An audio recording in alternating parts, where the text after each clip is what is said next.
भगवान् वीरो मङ्गलं गौतमो गणी मङ्गलं कुन्दकुन्दार्यो जैनधर्मोऽस्तु मङ्गलम् सर्वमङ्गलमाङ्गल्यं सर्वकल्याणकारकं प्रधानं सर्वधर्माणां जैनं जयतु शासनम्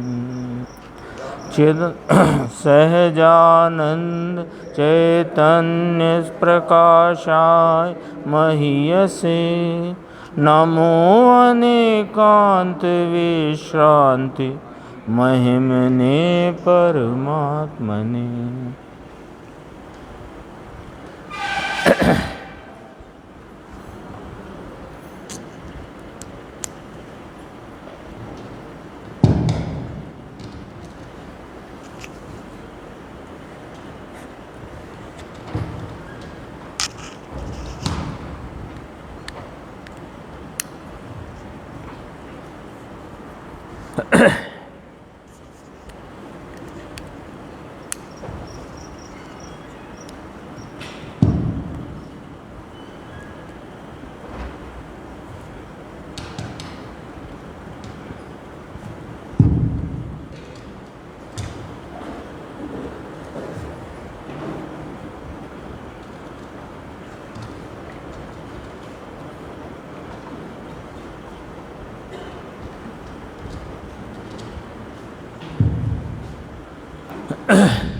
अपने ये पंचास्तिकाय ग्रंथ के 41वीं गाथा की स्वाध्याय चल रही थी और इसमें अपन ने अन्वयार्थ और टीका ये दोनों की हो गई थी और भावार्थ का भी कुछ अंश अपना हो चुका था। तो अपन आज की स्वाध्याय में भावार्थ से शुरू करेंगे। तो ये इस गाथा में ज्ञानोपयोग के 8 प्रकारों की बात की गई है। मति ज्ञान, शुद्ध ज्ञान यानी मति ज्ञानोपयोग, शुद्ध ज्ञानोपयोग, अवधि ज्ञानोपयोग और मनःपर्यय ज्ञानोपयोग, केवल ज्ञानोपयोग। और 3 अज्ञान रूप जो हैं कुमति ज्ञानोपयोग, कुशुद्ध ज्ञानोपयोग और कुअवधि ज्ञानोपयोग। ऐसे 8 प्रकार की यहाँ चर्चा आई है। भावार्थ से अपन देखते हैं। भावार्थ जो है वो जयसेन स्वामी की टीका से यहाँ पर लिया गया है कि प्रथम तो निम्नानुसार 5 ज्ञानों का स्वरूप है। उसमें कहा निश्चय से अखंड एक विशुद्ध ज्ञानमय ऐसा यह आत्मा। मैंने पहले ये स्थापित किया, पहले जो वस्तु है उसका जो स्वभाव है उसे यहाँ पर रखा। और जो पिछली गाथा 40 नंबर की गाथा में कहा कि उपयोग क्या है, तो उपयोग की व्याख्या करते कहा कि चैतन्य का अनुविधायी जो परिणाम है, आत्मा का चैतन्य अनुविधायी परिणाम, वह उपयोग है। ये वाली बात अपने सामने आई थी। तो वो बात को अपने को हाईलाइट करो, अंडरलाइन करो, यहाँ चित्त में पहले ये रखो, है ना। फिर उपयोग के कितने प्रकार हैं वो बात बाद में आएगी। पहले ये बात आएगी कि उपयोग किसे कहना, क्योंकि उपयोग आत्मा का लक्षण है और उपयोग आत्मा के साथ सदैव प्रवर्तमान है। आत्मा उपयोग स्वरूप है। उपयोग किसे कहा कि आत्मा के चैतन्य को अनुसरण करते हुए परिणाम को उपयोग कहते हैं। अब वह उपयोग में जो प्रकार पढ़े 8 प्रकार, जिनकी चर्चा इस 41 नंबर गाथा में है, वो जो 8 प्रकार जो सामने आए अपने, वो चैतन्य के आत्मा का चैतन्य गुण और उसके अनुविधायी अनुसरण करता परिणाम है। अब परिणाम के प्रकारों के भेद हैं। तो पहले एक सामान्य बात अपने को यह स्थापित करके रखना कि वो कोई सा ही हो, मति ज्ञानोपयोग हो, श्रुत ज्ञानोपयोग हो, अवधि ज्ञानोपयोग हो, मन पर्यय हो कि केवल ज्ञानोपयोग हो, अथवा कि अज्ञान रूप वे तीन उपयोग हों, वे सब उपयोग चैतन्य का अनुसरण करके उत्पन्न होते परिणमते भाव हैं। ये ख्याल रखना। अब उनकी अलग अलग जो अवस्थाओं के प्रकार हैं, वे अवस्थाओं के प्रकार की को अपन कैसे जान पाएंगे कि निमित्तों के तरफ से जान पाएंगे, है ना। निमित्त जो हैं उसमें अब दो प्रकार के निमित्त हैं। एक तो अवलंबन रूप निमित्त हैं, एक ज्ञानावरणी के क्षयोपशम रूप निमित्त हैं, और एक और निमित्त है उनके विषय रूप निमित्त। तीन निमित्त हो गए ना। ज्ञान का जो एक परिणाम जो अपने चैतन्य को अनुसरण करके उत्पन्न हुआ, उसमें कोई प्रकारता पड़ती, परिणाम है ना, तो परिणाम एक सा तो होता नहीं। चैतन्य स्वभाव तो ध्रुव अनादि अनंत एक सरखा है। उस एक सरखे स्वभाव का जो प्रति समय होता परिणाम, जो उस स्वभाव का अनुसरण करके होता है, उस पर्याय की प्रकारता में अनेक प्रकार पड़ते हैं। उनको 8 प्रकार से यहाँ पर वर्गीकृत किया। अब ये 8 प्रकार यानी पर्याय में पड़ने वाले जो उपयोग के भेद हैं, उन्हें समझना जानना, उसके लिए 3 प्रकार के निमित्तों का प्रयोग किया गया। निमित्त से होता है ये बात पहले ही हटा दो, होता तो अपने स्वभाव का अनुसरण करके। 3 प्रकार निमित्त कौन से कि एक अवलंबन रूप निमित्त जैसे मन इंद्रिय आदि, एक ज्ञानावरणी के उस प्रकार के क्षयोपशम इत्यादि 2 हुए, और एक उस ज्ञान में गे बनते जो विषय हैं उनकी तरफ से बात है। 3 प्रकार के निमित्त हुए। जैसे अवधि ज्ञान है तो अवधि ज्ञान में कहेंगे कि सिर्फ रूपी विषयों के संबंध में, तो विषय हुआ एक निमित्त। अवधि ज्ञानावरण का क्षयोपशम एक निमित्त हुआ, और उसमें भी उपयोग लगाता है तो उसमें वो मन आदि का अवलंबन बढ़ता है। तो अभी देखो आप अपन ये देखते हैं, निश्चय से अखंड एक विशुद्ध मैं ऐसा यह आत्मा, है ना। अपनी जो वास्तविकता है वो अपन ने अभी चर्चा में खड़ी कर ली। अब देखो, व्यवहार नय से संसार अवस्था में कर्म आवृत वर्तता हुआ। व्यवहार नय से यानी निश्चय से तो आत्मा अखंड एक विशुद्ध ज्ञान में है, और उसका परिणमन भी विशुद्ध ज्ञान में है। निश्चय तो ये, यथार्थ बात तो ये है। अब उसके जो प्रकार पड़ रहे हैं पर्याय में, वो व्यवहार के विषय हैं।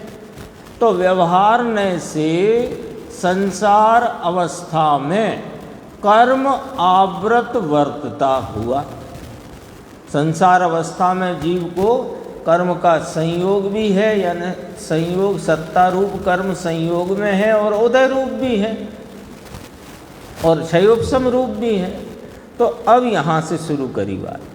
मति ज्ञानावरण का क्षयोपशम होने पर निमित्त 1, 5 इंद्रियों और मन से निमित्त 2, मूर्त अमूर्त वस्तु को विकल रूप से जो जानता है। 3 हो गए ना। दोबारा से, मति ज्ञानावरण का क्षयोपशम होने पर 5 इंद्रियों और मन से मूर्त अमूर्त वस्तु को विकल रूप से जो जानता है वह मति ज्ञान है या मति ज्ञानो उपयोग है। अब जब कभी मति ज्ञान की बात चले तो ख्याल में रखना कि वह अपने चैतन्य को अनुसरण करता हुआ ऐसा परिणाम है जिसमें 5 इंद्रिय और मन अवलंबन रूप निमित्त हैं। बस इतना याद रखना। नहीं तो अपन ने जो पहले पढ़ाई करी या जो भी ख्याल में रहा हो तो ऐसा लगता है मानो मति ज्ञान मन और इंद्रिय से उत्पन्न होता है। कई जगह तो ऐसी व्याख्या भी लिखी निमित्त की तरफ से कथन करके कि मन और इंद्रिय के अवलंबन से उपजने वाले ज्ञान को मति ज्ञान कहते हैं। तो ये अपने को, ये आचार्य कुंद भगवान की गाथा, अमृत चंद्र आचार्य की टीका, ये भावार्थ जयसेन स्वामी का, इसको पढ़ते हुए अपने को यह बात ध्यान रखना है।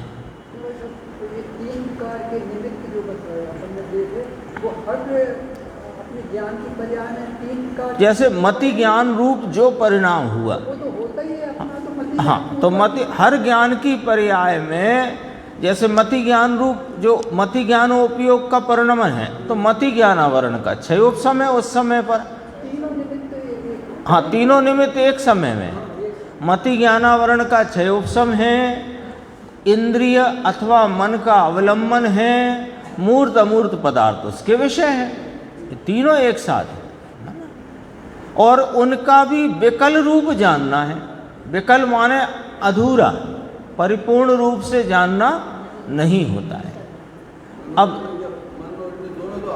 हाँ, दोनों आ गए, तो विषय भी तो मूर्त अमूर्त दोनों आ गए।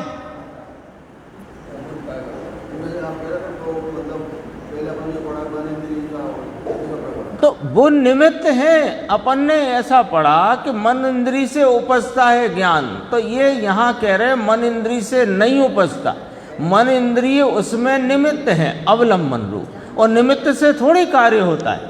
ये बात तो अपनी घुट्टी में रखी हुई है। हाँ, इसका तो अपन ने ग्राही वाटर पिया है कि एक द्रव्य का कार्य दूसरा द्रव्य नहीं कर सकता।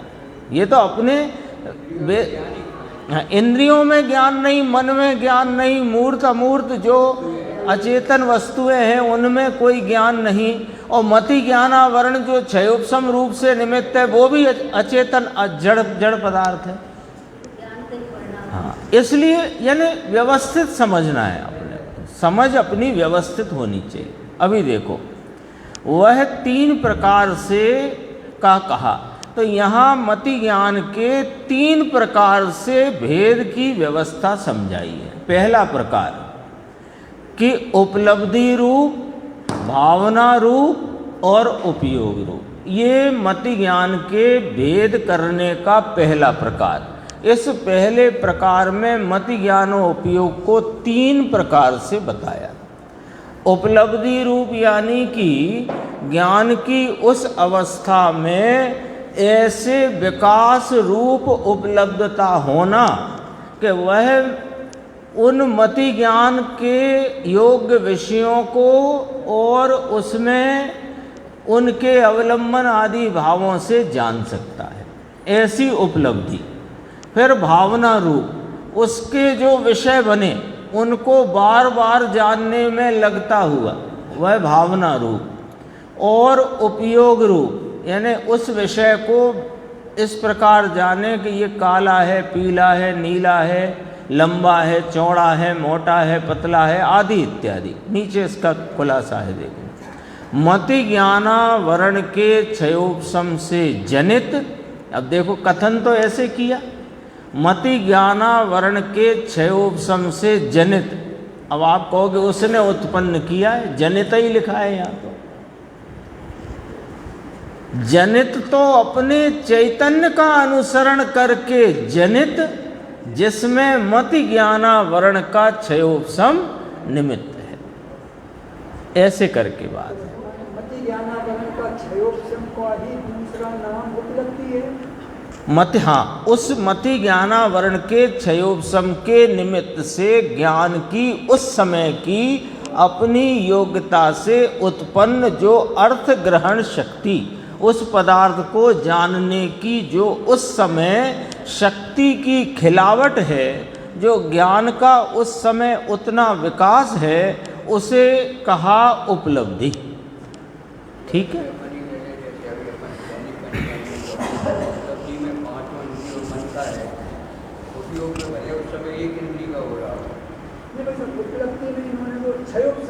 हाँ हाँ हाँ, भाई साहब अवलंबन की तरफ से भाई साहब का कहना ये, जैसे अभी संगी पंचेंद्री पना है ना, तो अपने मन इंद्री का अभी संयोग है, तो इनमें अभी विषय मान लो जिस समय में स्पर्श के विषय का बना, तो उस समय स्पर्शन इंद्रिय निमित्त है, अन्य इंद्रिय हैं तो सही पर निमित्त नहीं।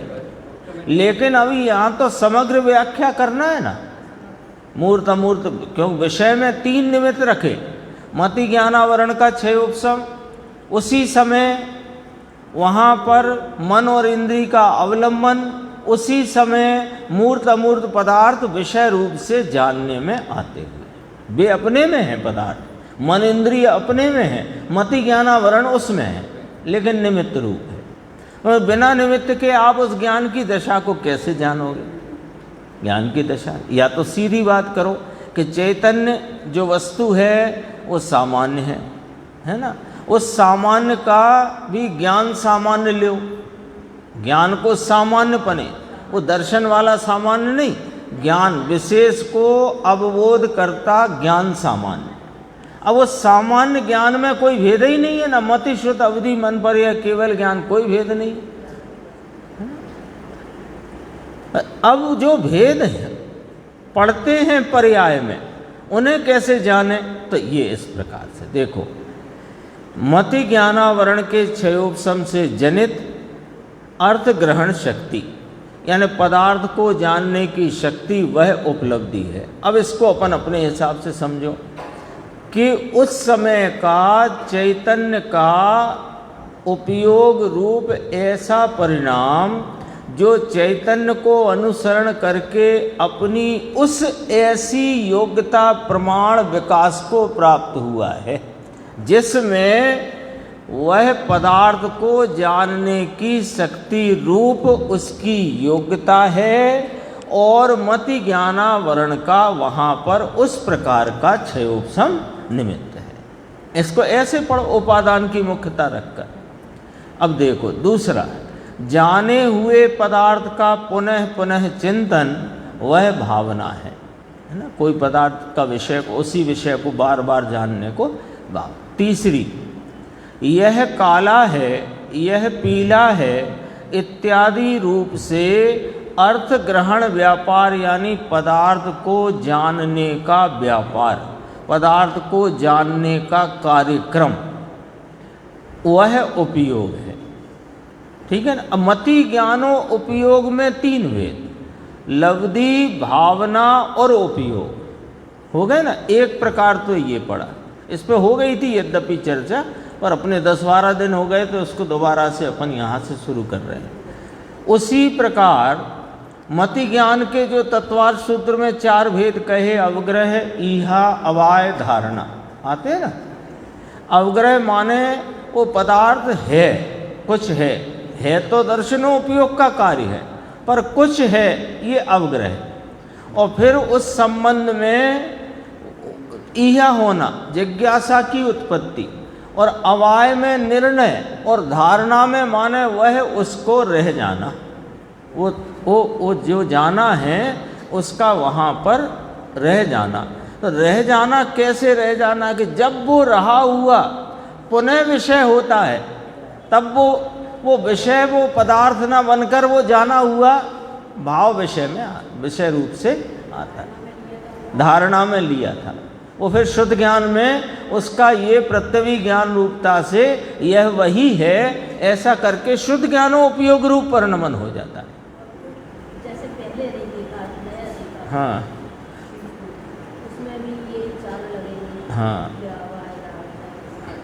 तो जहाँ पर वो अभी जैसे आप शिखर जी गए थे, मैं समझा देता हूँ, आपका प्रश्न समझ गए।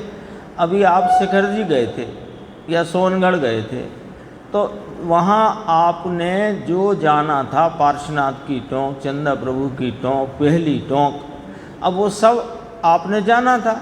और अभी मान लो वह चर्चा में परस्पर वो विषय बना, तो बैठे तो हो यहाँ पर, न कोई सामने चित्र है, न कोई ऐसा कोई इंद्री का विषय बने, ऐसा भी नहीं है, लेकिन वो धारणा में है ना आपके।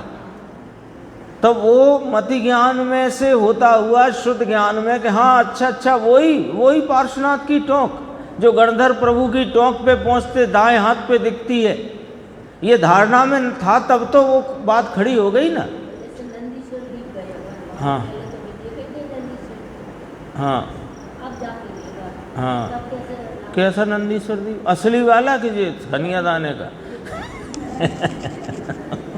ये इंदौर में ढाई द्वीप। ढाई हाँ द्वीप। हाँ, ढाई द्वीप आप नहीं गए, आपने नहीं देखा, कदाचित चित्र देखा, चित्र देखा ना। अब वो ब्रोशर आए हैं तो उसमें देखा हो, टीवी में देखा हो, कंप्यूटर पे देखा हो, मोबाइल में देखा हो, और अब आप पहुँचे वहाँ पे तो पहुँच करके फिर वो होता है कि हाँ ये आ जाता है कि नहीं आ जाता है। ये ज्ञान कार्य करता है ऐसे। ये तो एक एक समय के परिणमन का हिसाब किताब है ये, है ना।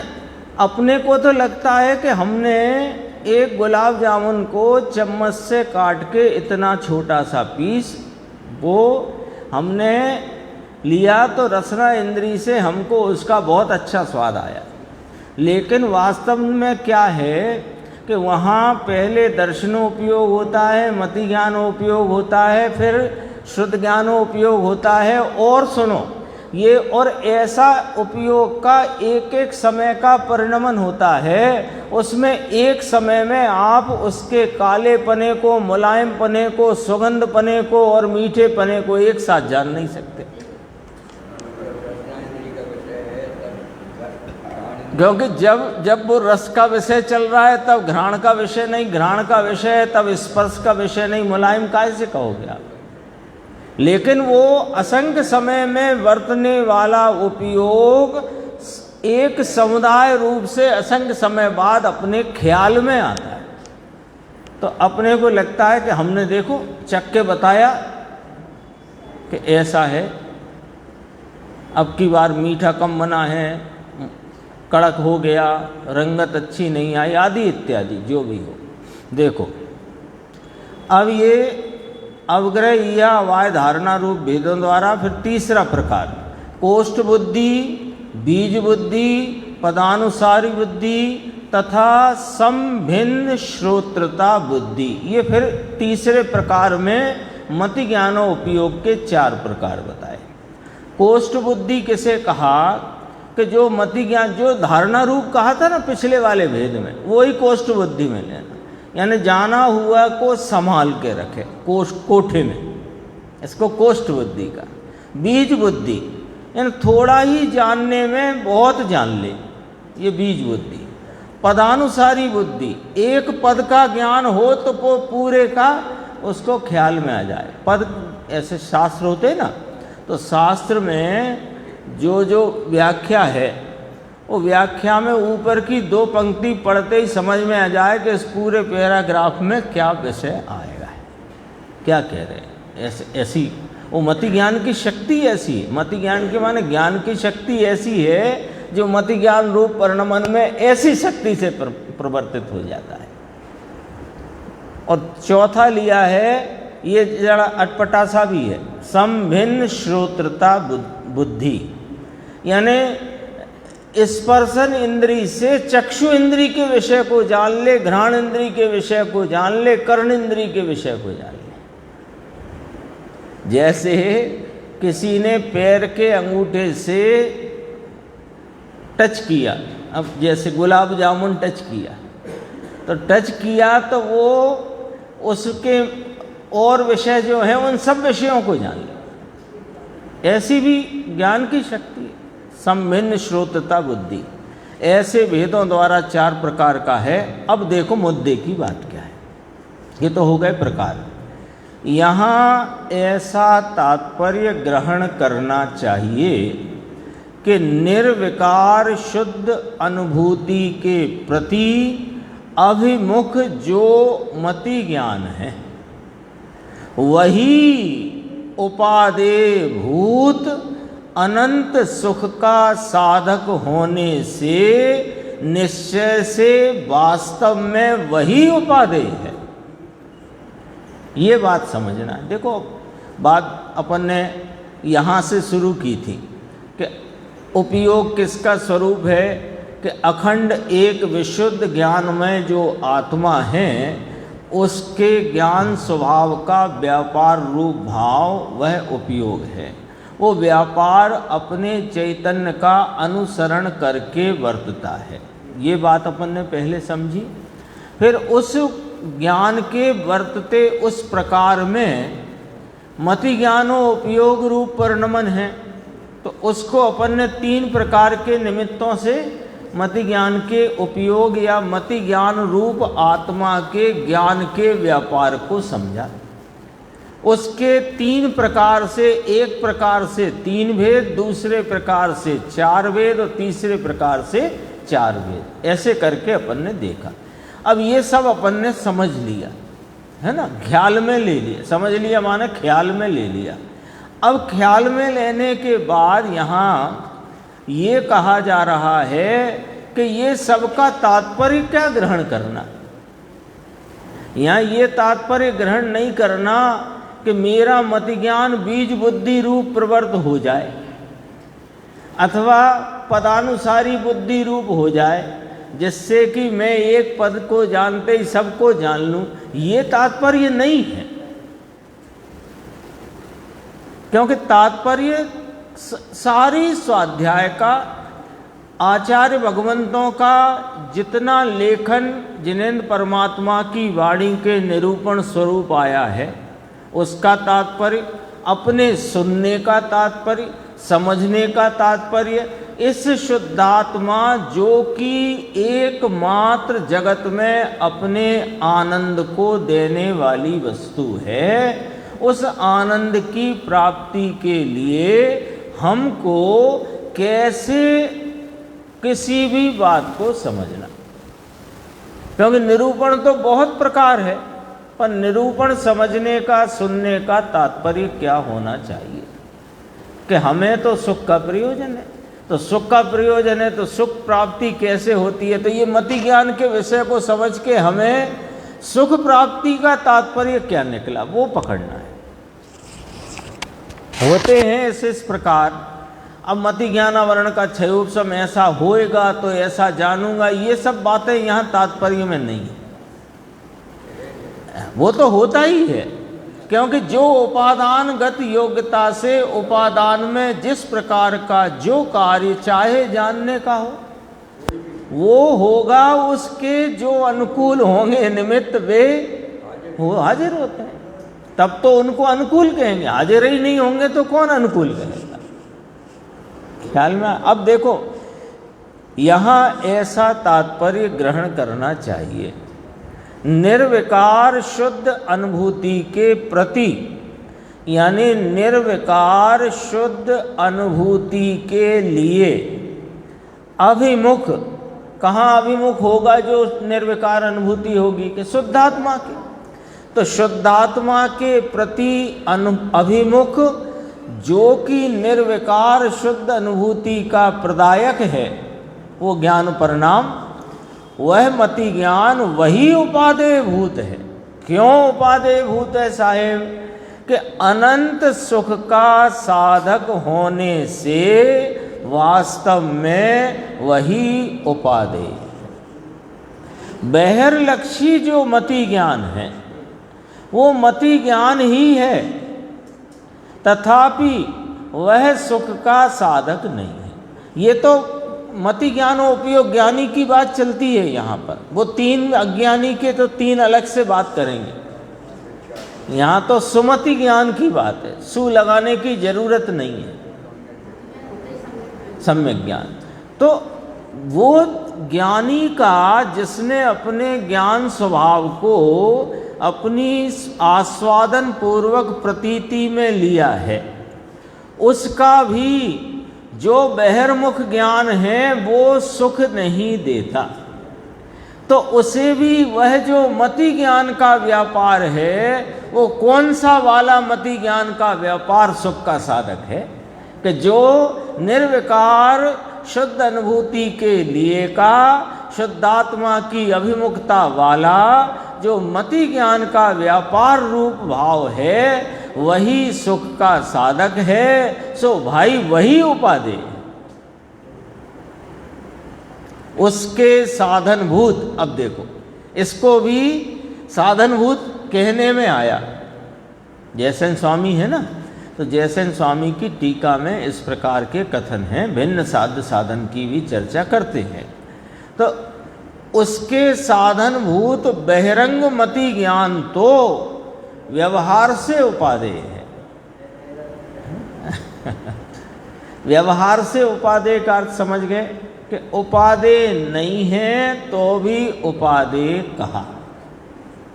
क्यों कहा कि जैसे निर्विकार शुद्ध अनुभूति के प्रति वर्तने वाला, शुद्धात्मा की अभिमुखता वाला जो मति ज्ञानोपयोग रूप परिणाम है, उसके पहले शुद्धात्मा का विचार रूप भाव चलता है।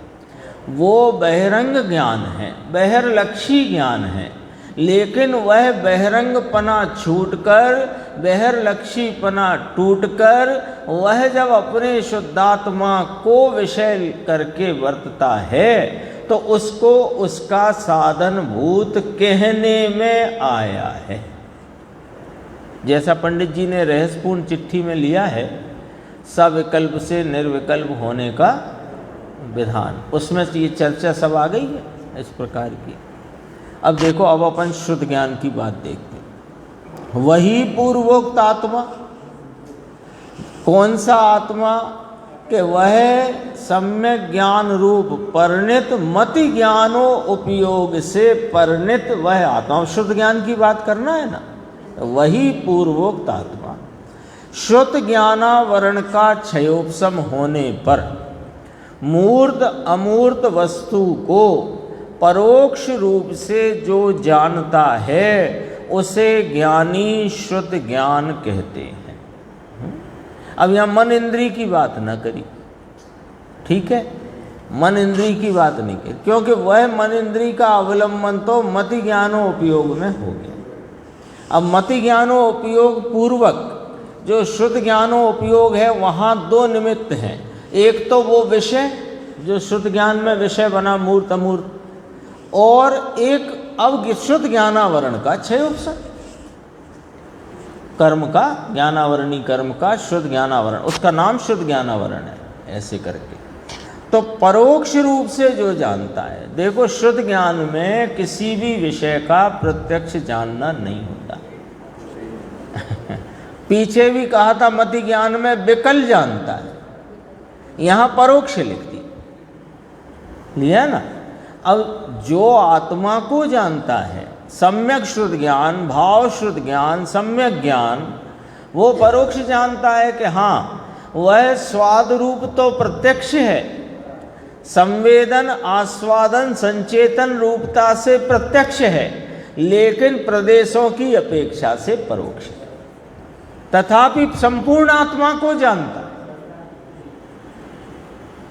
तो संपूर्ण आत्मा के सर्व प्रदेशों को नहीं जानता। ये वाली बात भी पंडित जी ने रहस्यपूर्ण चिट्ठी में बहुत खुलासा की। वहाँ जो चिट्ठी आई थी उसका जिसका जवाब दिया, उनने अपने प्रश्न रूप से, जब ये बात पंडित जी ने पूर्व पत्र में कही होगी, तो उन्होंने प्रश्न रूप से 3 दृष्टांत दिए थे। एक तो शायद अग्नि कण का दृष्टांत दिया था, एक जल की तरंग का दृष्टांत दिया था, और एक और कोई था, मेरे ख्याल में नहीं आ रहा। एक अग्नि कण का है, एक जल की तरंग का है। और तो उसमें कहा, एक ले लो, कोई अग्नि कण ही ले लो अपन ख्याल में, तो अग्नि कण का तो तुम प्रदेशों की अपेक्षा से मत विचार करना। इसका अग्नि कण से संपूर्ण अग्नि का ज्ञान हो जाता है, परोक्ष रीति से हो जाता है ना। तो ये वाली बात है। तो आंशिक ज्ञान हुआ वो। सम्यक दर्शन होने पर भाव शुद्ध ज्ञान, सम्यक ज्ञान में वह आंशिक जानना होता है। सर्व प्रदेश प्रत्यक्षता की बात वहाँ पर नहीं है। तो ये परिभाषा में ये वाली बात यहाँ पर अपने सामने रखी गई है। परोक्ष रूप से जो जानता है उसे ज्ञानी शुद्ध ज्ञान कहते हैं। इसके भी 2 प्रकार कहे कि वह लब्धि रूप है और भावना रूप है। एक तो ये वाली बात कही, तथा उपयोग रूप है और नए रूप है।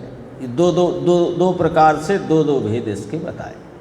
लब्धि रूप और भावना रूप, तो उसको भी यहाँ ऐसे जैसे ऊपर कहा था ना, उसी प्रकार समझना कि शुद्ध ज्ञानावरणी के क्षयोपशम के निमित्त से वह ज्ञान की पर्याय में उपजा हुआ ज्ञान का उस प्रकार का विकास, उसे उपलब्धि या लब्धि में लो, है ना।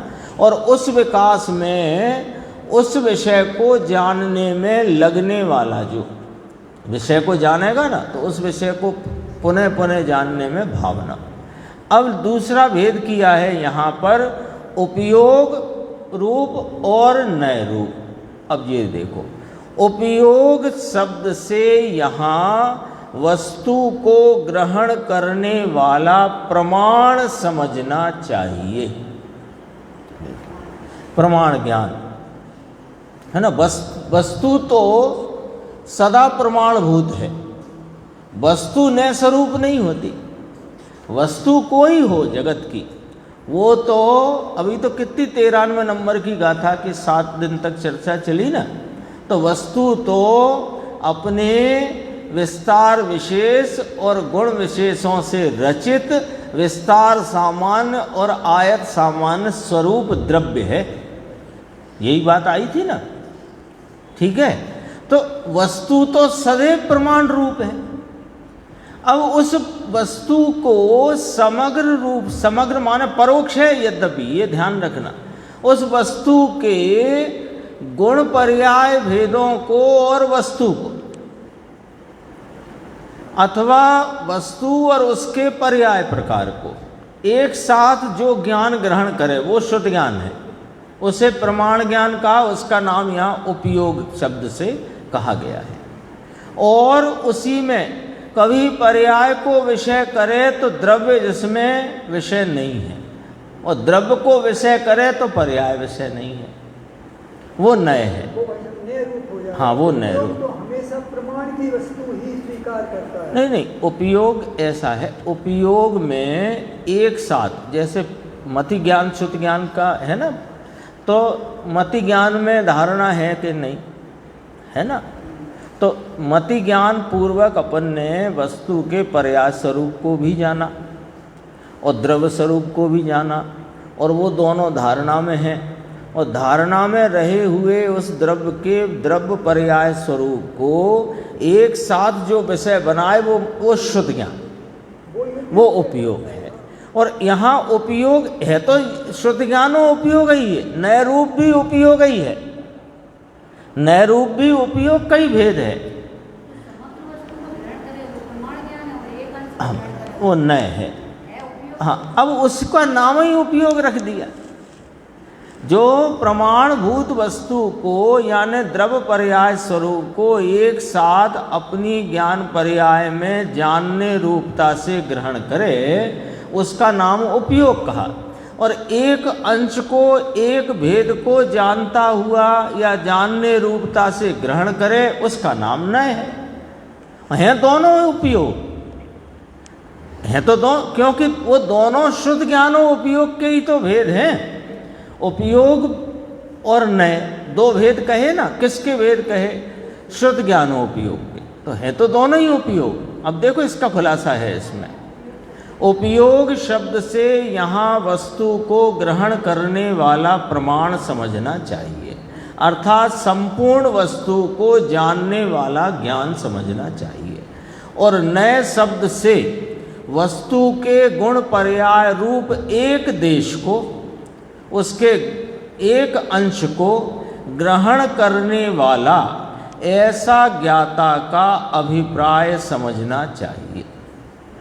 ज्ञाता जो प्रमाणभूत वस्तु को जानता है, वह कभी पर्याय पर लक्ष्य होते पर्याय अंश को जानता है, कभी अपने द्रव्य भाव पर लक्ष्य होते द्रव्य स्वरूप को जानता है, और प्रमाण को जानता ही है, इसलिए तो उसका नाम ज्ञाता है।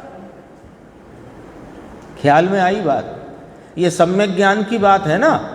तो सम्यक ज्ञानी प्रमाणभूत वस्तु को बराबर जानता है, पर उसके जो उपयोग का व्यापार है शुद्ध ज्ञानोपयोग का व्यापार, उसमें कभी पर्याय मुख्य है, कभी द्रव्य मुख्य है, लेकिन मुख्य गौण कर लेता है, अभाव नहीं कर देता है। ये पॉइंट है। अज्ञानी पर्याय को जानने में ऐसा चिपटा है कि वो पर्याय को ही वस्तु समझता है, तो वह प्रमाण को नहीं जानता, वह वस्तु के संबंध में उसको प्रमाणाभास है, और नए के संबंध में कहो तो नया भास है। ये तो इसमें शब्द डाला, एक एक शब्द अपनी जगह पर इतना व्यवस्थित होता है टीकाकार आचार्य भगवंतों का, ग्रंथकर्ता आचार्यों का, कि वो शब्द वहाँ पर बिल्कुल अपनी जरूरत है ऐसा स्वयं कहता हुआ वहाँ रहता है। आई बात ख्याल में? ज्ञाता का अभिप्राय समझो। ज्ञाता कौन? जो वस्तु के प्रमाणभूत को जानता है, तो कभी प्रमाण स्वरूपता से जानता है, कभी नए स्वरूपता से जानता है। क्यों? कि पहले देखो, पहले कई बार चर्चा हुई, पुनः से बात करते हैं कि शास्त्र अभ्यास, जिनवाणी के उपदेश, ज्ञानी की देशना के द्वारा वह वस्तु को पहले विकल्पात्मक प्रमाण से जानता है, और विकल्पात्मक प्रमाण से जानना वास्तव में वह भाव शुद्ध ज्ञान नहीं है। अभी सुनना, अब विकल्पात्मक प्रमाण से जानी हुई वस्तु को जब शुद्ध नय के आलम्बन द्वारा उस वस्तु को विषय करके अनुभव रूपता से जानता है, तो उसको उस पर्याय में अनुभव प्रमाण होती है, वस्तु अनुभव प्रमाण होती है। अब जब अनुभव प्रमाण हुई तब उसका विकल्पात्मक प्रमाण सच्चा। पहले हमने गाथा 93 गे तत्व प्रज्ञापन प्रवचन सारजी परमागम, उससे हमने जाना कि वस्तु जो है वो गुण और पर्याय स्वरूप है। बराबर जाना, जानकर निर्णय किया, लेकिन वे गुण पर्याय अपने विशेषों के विशेष पने को छोड़कर एक द्रव्य सामान्य में सामान्य पने से रहे हुए हैं। तो ऐसे गुण पर्याय स्वरूप वस्तु के भेदों को लक्ष्य से छोड़कर निर्णय तो कर लिया भेदों का और अभेद पने का, अब भेदों को लक्ष्य से छोड़कर एक अभेद द्रव्य स्वभाव का जब आलम्बन लिया तो वो नय के द्वारा लिया, शुद्ध नय के द्वारा। तो उसमें जो वस्तु को विषय करने से उसके अनंत गुणों की आंशिक निर्मलता का अपनी ज्ञान पर्याय में वेदन रूप भाव आया, संचेतन हुआ। इसका नाम है अनुभव प्रमाण, जो कुंद आचार्य ने 5वीं गाथा में कहा, मैं अपने वैभव से कहूँगा और तुम अनुभव से प्रमाण करना। तो अनुभव प्रमाण जब हुआ तब उसका विकल्पात्मक प्रमाण सच्चा है। अनुभव प्रमाण के बिना न उसका विकल्पात्मक प्रमाण सच्चा न नय सच्चा।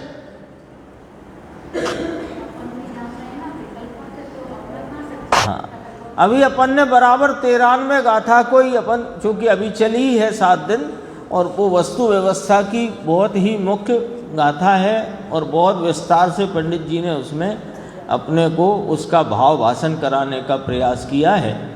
तो अब देखो, उसमें सारा वस्तु स्वरूप समझा दिया, और फिर टीकाकार आचार्य कहते हैं कि यह परमेश्वर के द्वारा कही गई पारमेश्वरी है ना, उत्तम, भली, उत्तम, पूर्ण और योग्य व्यवस्था है।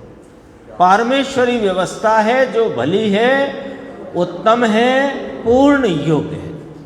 कहा ना।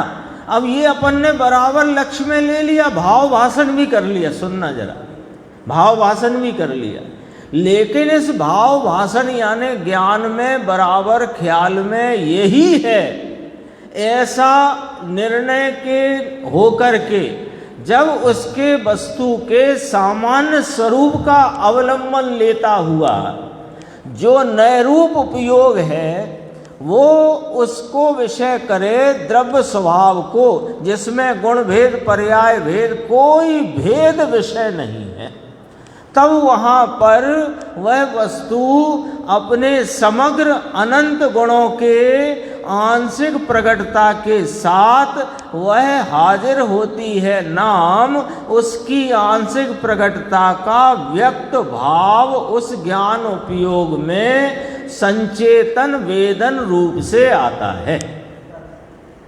जब वेदन आया तो अनुभव प्रमाण हुआ, और तब उस नय का नाम शुद्ध नय हुआ। क्यों? भाव शुद्ध ज्ञान की बात चल रही है ना, सम्यक ज्ञान की बात चल रही। कौन है ये सम्यक ज्ञान? ये केवल ज्ञान का अवयव है, ये केवल ज्ञान को बुलाता है, ये दूज का चंद्रमा है। कितने ही उदाहरण गुरुदेव श्री के व्याख्यान में अपन ने देखे हैं, पढ़े हैं, समझे हैं। देखो अब यहाँ पर इसका भी तात्पर्य समझते हैं। ये हो गया ना अपना नए वाला। ज्ञाता का अभिप्राय इस प्रकार समझना चाहिए। अब देखो यहाँ ऐसा तात्पर्य ग्रहण करना चाहिए कि विशुद्ध ज्ञान दर्शन जिसका स्वभाव है। किसका? इस चैतन्य भगवान का है। ऊपर भी कह के आए थे, देखो विशुद्ध ज्ञान में कह के आए थे पहली पंक्ति में भावार्थ की, वही बात यहाँ रखी। यहाँ ऐसा तात्पर्य ग्रहण करना चाहिए कि विशुद्ध ज्ञान दर्शन जिसका स्वभाव है, ऐसे शुद्ध आत्म तत्व के सम्यक श्रद्धान ज्ञान अनुचरण रूप अभेद रत्नत्रयात्मक जो भावश्रुत, वही जैसे मति ज्ञान के लिए कहा था, निर्विकार शुद्ध अनुभूति के प्रति अभिमुख जो मति ज्ञान, वही यहाँ पर कैसे कहा कि सम्यक श्रद्धान ज्ञान अनुचरण या आचरण, है ना। सम्यक श्रद्धान किसका? शुद्ध आत्म तत्व का। कैसा है आत्म तत्व? विशुद्ध ज्ञान दर्शन में है। तो ऐसे विशुद्ध ज्ञान दर्शन में शुद्ध आत्म तत्व के सच्चे श्रद्धान, सच्चा संचेतन, उसके आस्वादन रूप और उसमें एकाग्रता के परिणमन रूप आचरण, ये तीनों एक साथ प्रकटते हैं, एक साथ प्रकटते हैं। तो ये इसको क्या कहेंगे? अभेद रत्नत्रय। तो वह शुद्ध ज्ञान जो अभी अपन चर्चा कर रहे थे कि विकल्पात्मक प्रमाण में वस्तु को बराबर निर्णय में लेकर, गाथा 80 में तो बहुत ये चर्चा ली है प्रवचन सार की, है ना। अभी अपनी चल रही है ना 190 91 92, उसमें थोड़ा सा गुरुदेव ने 2 पंक्ति 80 गाथा की वहाँ ख्याल कराई है, आएगा वो वहाँ पर। तो विकल्पात्मक रूप से निर्णय किए हुए वस्तु को उसमें भेद रूपता को गौण करके एकमात्र अभेद को ग्रहण करने वाले नयात्मक उपयोग से, शुद्ध नय रूप उपयोग से जो वस्तु का को विषय किया, तो वहाँ अनुभव प्रमाण हुआ। वो अनुभव प्रमाण जो है वो वही भावश्रुत है। उसी को दूसरे शब्दों में मोक्ष मार्ग कहा गया। मोक्ष मार्ग कहा गया माने अभेद रत्नत्रयात्मक सम्यक श्रद्धान ज्ञान आचरण कहा गया। ऐसा जो भावश्रुत, वही उपादेय भूत परमात्म तत्व का साधक होने से, देखो कितनी आचार्य भगवंतों की भाषा में कितने रहस्य होते हैं। पीछे पड़ा था अनंत सुख का साधक होने से, कहा था मति ज्ञान के संदर्भ से। क्यों कि वो जो अनंत अतीन्द्रिय सुख स्वरूप आत्मा है, वह इस मति ज्ञानो उपयोग जो इसको विषय बनाता हुआ प्रवर्तित हुआ है ना, तो वह सुख का साधक है। क्योंकि अनादिकाल से जिसको अतीन्द्रिय सुख नहीं आया था, उसको इसको विषय बनाते ही अतीन्द्रिय सुख का, यानी वास्तव में तो वो झरना फूट पड़ा है ना। अब यहाँ पर क्या लिया, उपादेय भूत परमात्म तत्व का साधक होने से। परमात्म तत्व के दो अर्थ अपने परमात्म प्रकाश के अनुसार चलो। एक परमात्म दशा रूप पर्याय यानी केवल ज्ञान, और एक अपना ये परिपूर्ण परमात्म तत्व। तो दोनों को कौन साधेगा कि वो भाव शुद्ध ज्ञान, कौन साधेगा? भाव शुद्ध ज्ञान। क्योंकि ध्यान, कोई कहेगा कि ध्यान से साधते हैं, तो ध्यान कैसे कहते हैं ये भी समझ लो। ध्यान कैसे कहते हैं? एक ही विषय को जानने में प्रवर्तित जो ज्ञान की धारा है उसका नाम ध्यान है। ध्यान कोई और वस्तु नहीं होती है। तो चारित्र, वो तो चारित्र का भाव है कि चारित्र का यही भाव है, सुनो, कि वो चारित्र उस ज्ञान के उपयोग को टिकाकर एकाग्र करता है। बस काम तो उपयोग में चलता है। ये उपयोग है ना, ये सबका राजा है। सच्चाई ये है, क्योंकि श्रद्धान के लिए भी विषय दे तो ये ही दे, चारित्र के लिए भी काम करे तो ये करे। चारित्र तो उसकी एकाग्रता, उस उपयोग को वहाँ से च्युत नहीं हुआ, रुक गया, टिक गया, रम गया, ये चारित्र का भाव। लेकिन टिका कौन? उपयोग। वही राजा है पूरे मोक्ष मार्ग में, वही राजा है। श्रेणी आरोहण किया मुनिराज ने, तो क्या किया?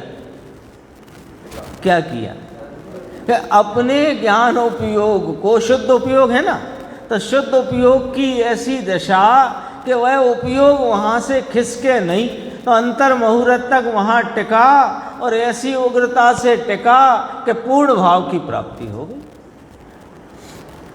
काम तो उपयोग का है सारा।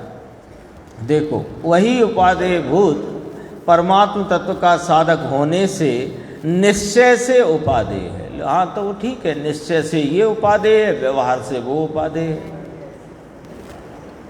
निश्चय का मतलब होता है असली, और व्यवहार का मतलब होता है नहीं फिर भी कहा। ये तो मतलब ये निश्चय और व्यवहार के संदर्भ में ये बात तो अपने चित्त में फिट रहनी चाहिए, है ना। दो उपादेय हो नहीं सकते। गुरुदेव तभी तो कहते थे 5 बातों का झगड़ा है, निमित्त उपादान, निश्चय व्यवहार और क्रमबद्ध पर्याय। सच्चाई ये है कि निमित्त उपादान की बात को समझ ले तो निश्चय व्यवहार पक्का समझ में आएगा, और जैसे निमित्त उपादान भी समझ में आ गया और निश्चय व्यवहार आ गया, उसे क्रमबद्ध पर्याय अपने आप समझ में आएगी। अथवा तो क्रमबद्ध पर्याय को ज्ञाता स्वभाव की दृष्टि से जो जान लेगा, उसका निश्चय निश्चय रूप से, व्यवहार व्यवहार रूप से, सब। क्योंकि अब नए तो अब लागू पड़े ना ज्ञाता स्वभाव की दृष्टि के उपरांत। देखो, ये पूरा कर देते। परमात्म तत्व का साधक होने से निश्चय से उपादेय है, किंतु उसके साधनभूत बहिरंग श्रुत ज्ञान तो व्यवहार से उपादेय है। अभी अपन जो विकल्पात्मक ज्ञान की चर्चा कर रहे थे, क्योंकि निर्णय कहाँ होगा? विकल्पात्मक निर्णय तो बहिरंग श्रुत ज्ञान में होगा। तो लेकिन वो विकल्पात्मक निर्णय कहो कि साधनभूत कहो, वो नाम कब पाएगा? जब कार्य होएगा। कार्य ही नहीं हो तो साधन नाम कैसे पाएगा? इतनी चर्चा है अवधि ज्ञान है। हाँ, अभाव हो जाता तो परंपरा साधन कहते हैं। हाँ, इतना ही है उसका। अवधि ज्ञान, मन परे और केवल ज्ञान की चर्चा अपन आगे की स्वाध्याय में, अब मेरे ख्याल 2 दिन तो रहेगी नहीं, तो फिर को स्वाध्याय कल 30 और 1 2 अक्टूबर को फिर अपन आगे बढ़ेंगे।